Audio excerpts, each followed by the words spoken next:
Hello, Frank Spangler here for the ADRA Insider video podcast. It's always a pleasure for us to share with you some of the exciting things that ADRA Canada is doing around the world to serve people who are living in need. In our last video podcast, if you had the opportunity to view that, you will remember that four of us were sitting around this table talking about a trip that Steve Matthews and I went on to visit the project, the Promise Project, in the country of Rwanda. And when we recorded that podcast back in the first week of January, it was our original intent to include not only the Promise Project, but also the Embrace Project in the country of Rwanda. However, there were so many wonderful things to share that the program went just too long for one video podcast, and so we have broken it down into two. And I might also add that the original record date was back in the first week of January of this year, 2020, long before there were any concerns about COVID-19. And so you will see us, four of us, gathered around this table without any concerns of keeping a safe social distance from each other.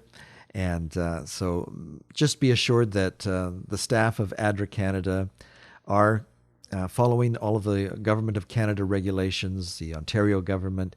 And so now I invite you to join us as we jump into a video podcast that was recorded a few months ago. And we are you'll notice, be just jumping into the discussion as it moves toward the Embrace Project in the country of Rwanda. So the other project that we're doing in Rwanda is Embrace. So in broad strokes, what are some of the targets of the Embrace Project? What is it setting out to accomplish? So the overall outcome is to reduce maternal and newborn child mortality. Mm-hmm. So that's the overarching theme of the project. And there's a couple ways that we have aimed to do that. Mm-hmm. I like to describe the project as being set up in two streams. We have a health stream and a nutrition stream. Within the health stream of the Embrace Project, we would be focusing on a couple of essential items, which would be to increase access to healthcare, to improve the quality of healthcare, and to provide some type of transportation to get to these improved services. Mm-hmm. So the way the project would do that would be in part to construct or augment maternal homes or health centers, mm-hmm. Equip them with updated medical equipment. Another way to increase the quality of healthcare would be to train nurses and midwives, mm-hmm. traditional birth attendants, community health volunteers. So there's a lot of training as well as a lot of construction items that really work together to improve the actual quality at a health center. Mm-hmm. But that, of course, is not enough. We need to get the beneficiaries who don't have access to transportation, we need to get them there. Mm-hmm. So that's a whole nother piece of the project that we're aiming to resolve. And one way we've done that in Rwanda actually is to provide ambulances to each of the health centers, which has been very well received by the community. When you say each of the health centers, you don't mean within the entire country, you mean in the region in which we're working? Yeah, Embrace in Rwanda is working in a district called Naibihu. Naibihu is actually very high elevated, so it can actually get quite cold there, mm-hmm. which when I was there for my first time, I did not realize. It was a surprise. That I needed a fall/winter jacket visiting Africa. Even though it's at the equator, pretty much. Even though it's pretty much on the equator. But it's a very lush region. Mm-hmm. And it's a very food secure region, and they're able to have multiple crops there every year, just due to the elevation and the condensation. Yeah, the first time that I went there, they described this area for me as being the breadbasket of Rwanda, which was surprising because they also said they chose this region to do the Embrace Project because it had the highest incidence of child malnutrition.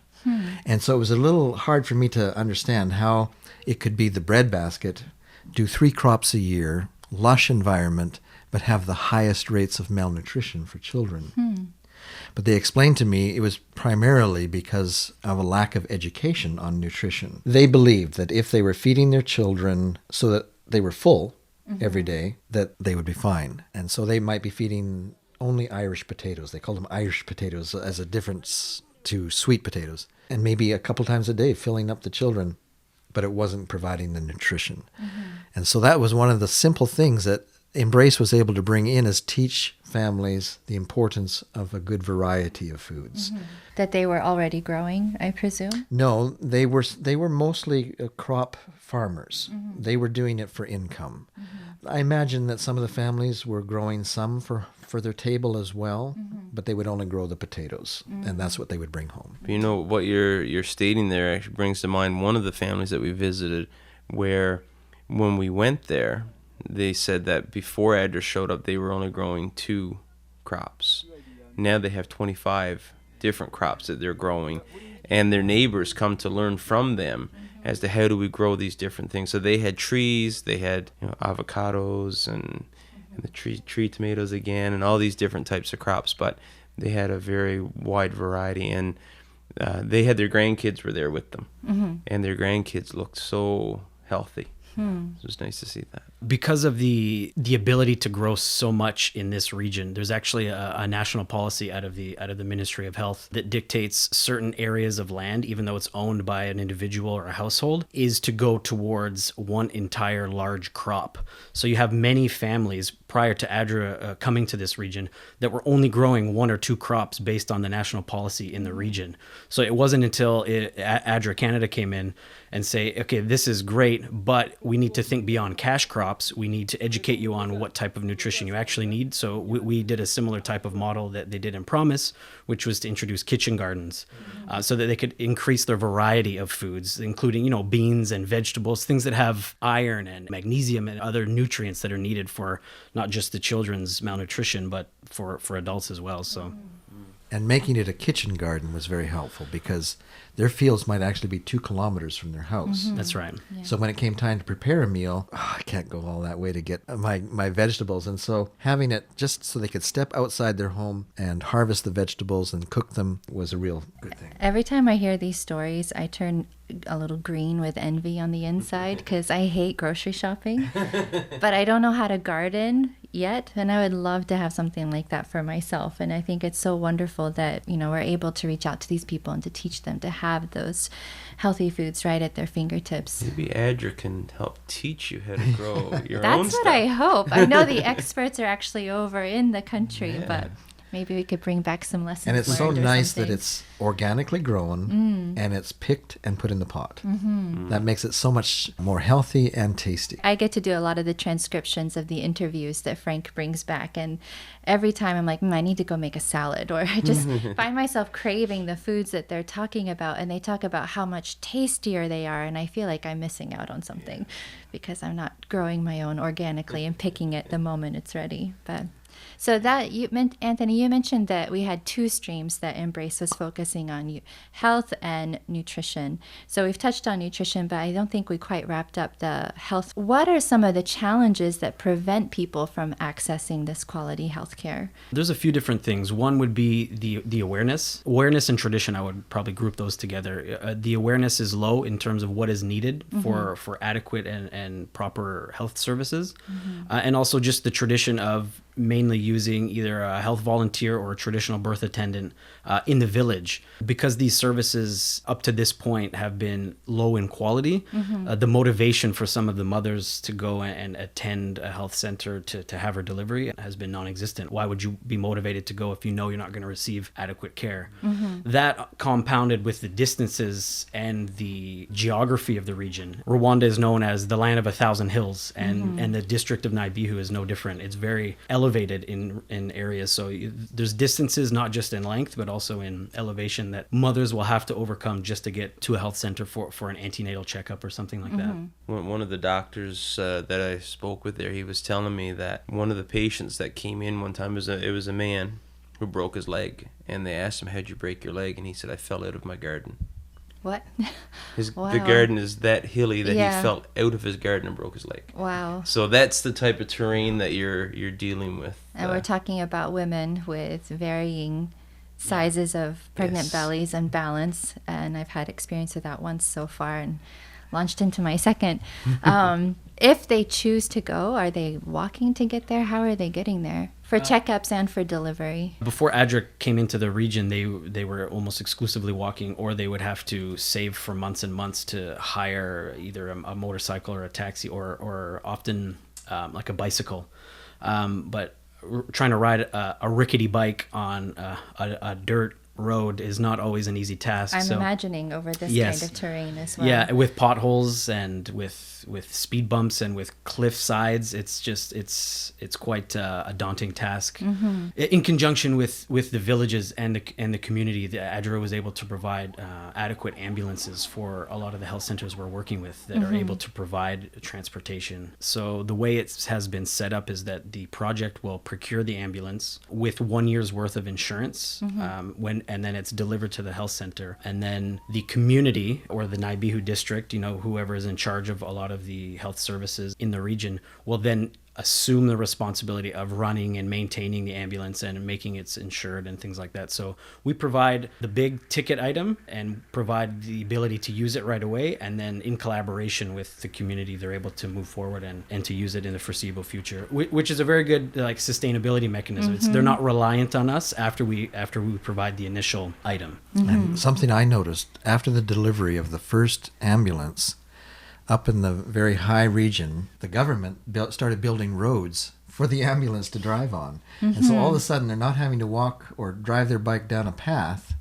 They now have roads for the ambulance to go on. Yeah. So the second stream in Embrace would be the nutrition stream. So some of the activities that we would be conducting are mother and child health groups to disseminate knowledge, and also kitchen gardening and permaculture techniques, kitchen gardens that are able to provide nutritious vegetables and other sources of protein like beans and things like that, outside of just the standard carbohydrate rice and cassava and potato diet, which is pretty common in the region. So.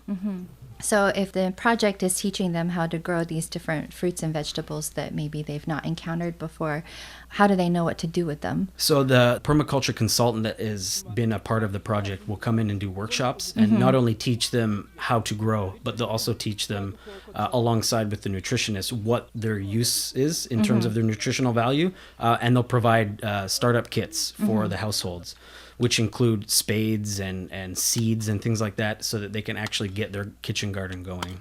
And cooking demonstrations. Yeah, that's what I was driving at. Yes. In fact, they built community kitchens in a lot of the villages. In conjunction with the community kitchen, there would also be a demonstration garden showing the permaculture techniques. So the people would gather in these community kitchens that ADRA built and not only learn how to garden, but also how to cook the foods that they harvested. And it's a community event where people bring all of their babies and children, and after they learn how to cook, they have a nice feast. It's just a wonderful event. Yeah. And what do they think about these new foods? Do they like them? Is it just something to choke down because ADRA says it's good for me? No, a lot of people that I spoke to have been delighted to enjoy these new flavors, especially, they call it beetroot there. It's what we would normally call beets, right? And the sweetness of these beets. And one family that I talked to, I asked them, well, what about the leaves? Do you eat the leaves? And he said, we never thought about eating the leaves, but one of the nutritionists recommended and suggested that we try the leaves. And once we did, we loved it. In fact, we like it almost more than the beets itself to have those leaves in with our other stuff. So now I need to try beetroot leaves. I haven't tried them yet. They're quite good. So alongside the cooking demonstrations, as the communities are coming together, and as Frank mentioned, a lot of the mothers and fathers bring their children, they also conduct anthropometric measurements on the children, which is to say they measure their height and weight and their medium upper arm circumference, which is a way to determine if a child is malnourished or undernourished or severely malnourished. So those activities are ongoing at the cooking demonstrations as well. Another program that they do alongside of the childhood measurements is a program called PD Hearth, which is just a way to assess the children's growth. It's a program that will start at day one, and then you follow a certain program of feeding, and then you do a baseline measurement and a follow-up measurement after the program, and you're able to determine right away if this child is on track to be released or to recover from malnutrition. Yeah.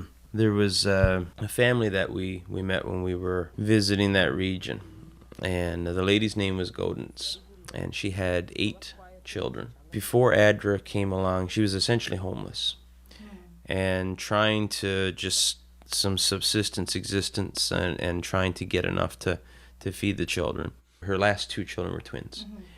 And one of them was very weak. And she told us, like, this child should be dead. So you're standing there looking into the face of a child that's healthy but should have died. But because Adra came along, that child now is alive. And she took us through, so she had a kitchen garden. And I mean, they had a cow, they had goat. There was a latrine built on their property by Adra. She also had a clean source of water from Adra. And then she had her kitchen garden.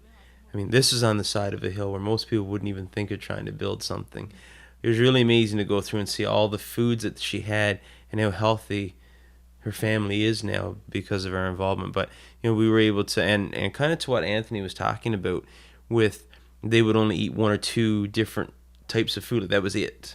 Whereas now they've got that diversity, so they know the importance of having fruits and vegetables and getting some beans and lentils into the diet and that sort of thing. So it was really interesting. She was so excited to meet us, to show us what a difference we've made in her life, and to really tell us her story. It was really heartwarming to see that. That story really brings home, you know, the overarching aim of the project is to save the lives of mothers and children. And then here's a child that literally was saved by the project's efforts. That's amazing. Yeah, it gives you a different feeling when you stand there and you can look into those eyes. Instead of it being this vague concept or, you know, noble goal, this is concrete, a real person who's living now today. Yeah, it is reality. Yeah, wow. Now, I understand in addition to meeting this lady, while I was off doing some other interviews, you visited another lady who had a sudden increase in income. Yeah. Tell us about that. That was Immaculée is her name. And this lady, she's 2 children. Her husband had left her. Her business was, so when you go over to Rwanda, as you're driving through, you'll see these little shops on the side of the road. And these little shops, you can buy different things. So she had her little shop set up. It was kind of just like a little hut where she was selling data. And so they're selling data, so phone data. SIM card. Oh, Okay. okay. So there, you typically don't have a cell phone plan like we have in Canada. You would go and load up your data when you start to run low. So that was her business. She had this on the side of the road. And she would make 20,000 Rwandan francs per month, which works out to about $20 per month. We identified that she was an entrepreneur, and she showed interest in being able to grow a business. There was no chicken distributor in this area, and one of the pieces of being able to get protein into the local diet was to be able to try to provide access to different types of foods, and chicken was one of the foods that they eat there commonly. So we put her in touch with a supplier located in Kigali who would typically bring in the chickens and sell them at a certain price. Now what she does is she gets the chicks at only about 2 days old. And she brings in 1,000 a month, and then she grows them for a month and sells them to the community. Right now she makes 650,000 Rwandan francs per month. Wow. So can you imagine, and this is in 10 months, by the way. Wow. So think about if your income were able to go up by a multiple of 30 in 10 months, what would that do to you? A whole lot of good. Yeah. So when we went and visited her home, I got to go in and stand in amongst the little chicks all running around, and it was a neat experience. She's already built an extension onto her home. Her life is changing for the good. The beauty about this, though, is that she has hired 3 people in her neighborhood to work with her. Those 3 people make 50,000 Rwandan franc per month. So when you think she was running her own business at 20,000, but now she's provided a source of income of 50,000 per person for 3 people. But the story gets better than that, because there's another building that's being constructed on her property. So she said, well, what is this? And she said, oh, this is my second incubator. So she's going to expand. She's expanding. So now she's going to have 2,000 chicks. 1.3 million Rwandan francs per month is her income. And just has really transformed her life for the good. She's so happy for what Adra has been able to bring into her life there. Yeah, not to mention her employees. Yeah. And maybe she'll need a few more. And after that's this a this good point, expansion. because I asked her that question. And she said, no, I'm going to hire 3 more. Wow. So she's going to have, in this little community, she's going to have 6 workers making more than she was making originally, plus her own income. That's great. Yeah, you talking about cell phones and loading up data and all of that reminded me that there's another piece to this project. I believe it's called the peer learning platform. I hear it around the office a lot and really have no notion of what it is, so please help me out. What is this absolutely. about? Yeah, that's right. So it's called the Peer Learning Platform, and I'm actually the lead on it out of ADRA Canada, and we have a number of other stakeholders that are involved. But essentially, what the Peer Learning Platform is, or what we say as the PLP, it's a mobile e-learning application / platform designed on smartphones or tablets. And the goal is to have curriculums and courses on this platform that are available offline, specifically offline. And this platform and this curriculum is to be delivered and is targeted at frontline health workers. So nurses, midwives, volunteers who have some type of formal education in health services. And the curriculum is a nutrition curriculum, and it's aimed at enhancing the knowledge among these health workers about nutrition so that they can disseminate this information to the beneficiaries of the project, both direct and indirect. So essentially, it's a piece of technology that we've been developing over the last several years to be available offline to disseminate nutrition knowledge among the districts and areas that we work in. Is this the first of its kind? Or is this something that's being done in other projects and we thought it was a good idea? No, it's never been done before. Not only has it not been done in an ADRA project, it hasn't been done in Rwanda, where it's currently being implemented in.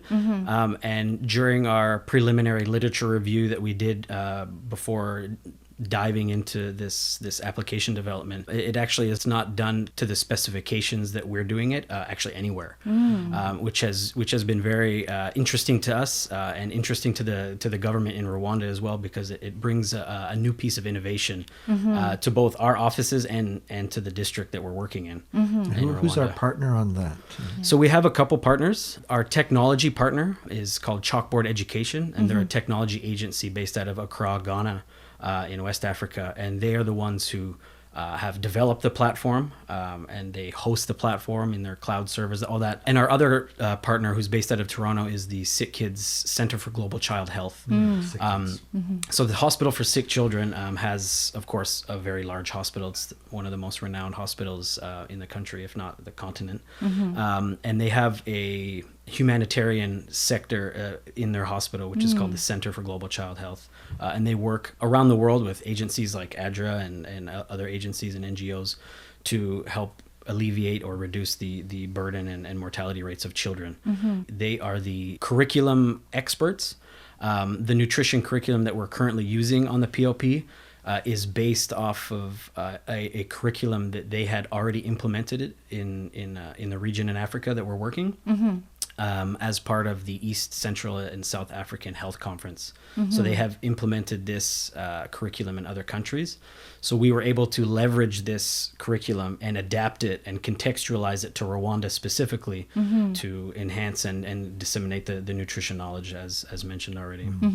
And then our partners on the ground in Rwanda, of course, is ADRA Rwanda. We've partnered with ADRA Rwanda, not just on the PLP, but on the entire project. And recently, in the last year, we've brought on the last stakeholder of the PLP initiative, which is the Adventist University of Central Africa, or AYUCA, as they say, for another acronym. It's a university that's based out of Kigali. And we were able to bring on the School of Medicine to not only host and facilitate some of these trainings, both at their university, but they've been able to provide CPDs or continuing professional development credits to all of the participants of the PLP through their School of Medicine, which they are accredited through the Nurses and Midwives Council Association in Rwanda. So if they don't have access to a smartphone or to a tablet, are they still able to access this information and use it? So the information and the platform is available on any type of candy bar phone, as they called them, those old Nokia ones that we used back in when we were growing up. But the project itself had budgeted and has delivered a set number of devices to each of the health centers that we're working in. Okay. So we were able to not only bring the platform to the health workers, but we were able to deliver devices that they can use as well. So, And how have they received this information?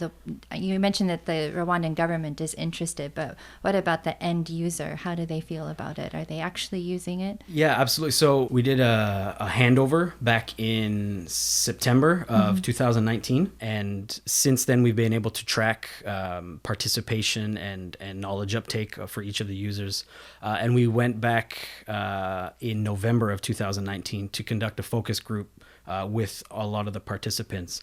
And actually the feedback that we received was overwhelming. It surprised a lot of us that not only had they been using it steadily and not only did the analytics show that they maintained a high daily average and monthly average in usership, but the knowledge uptake that they conveyed to us was very useful.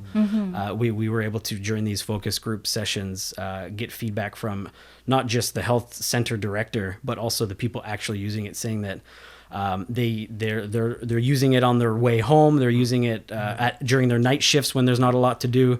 Some of them were even using it directly with patients. It's been overwhelmingly positive experience and has been very well received. So this project is really huge, actually. It's tackling the risks to the health and lives of mothers and babies through various avenues. You mentioned some partners for the peer learning platform, but is it just ADRA doing the rest of this, or do we have some other partners on board? Absolutely. I mean, the Canadian government is a very big contributor to this project. Without the partnership of the Canadian government, we would not be able to implement the work that we're doing there. It's made a big difference to us being able to do this work. Certainly to the magnitude that we're able to do it as well. So Embrace has been running now for a little over 3 years, and the three of you have made various trips to Rwanda to do follow-ups and to talk to the people involved in the project. So I'm just wondering, when you think back over the first time you went, at the beginning of the project, and this last time that you went, have you seen any difference? Has any difference stood out to you as a result of this project being there? I think it's in the children the most. The first time I went, I noticed a lot of malnutrition. The last time I went, near the end of the project, I couldn't see any malnourished babies. I couldn't see any malnourished children. It was remarkable, the change that had taken place. And that's what stood out for me. But I also saw a kind of a change in the landscape as well. I saw now fields filled with tree tomatoes and goats on the road. ADRA had supplied goats. They'd supplied cows. And because of this Pay It Forward program where they spread it out into the community, I think I can say that at the end, I saw a lot more goats on the road, a lot more cows everywhere. And so those were the things that stood out for me.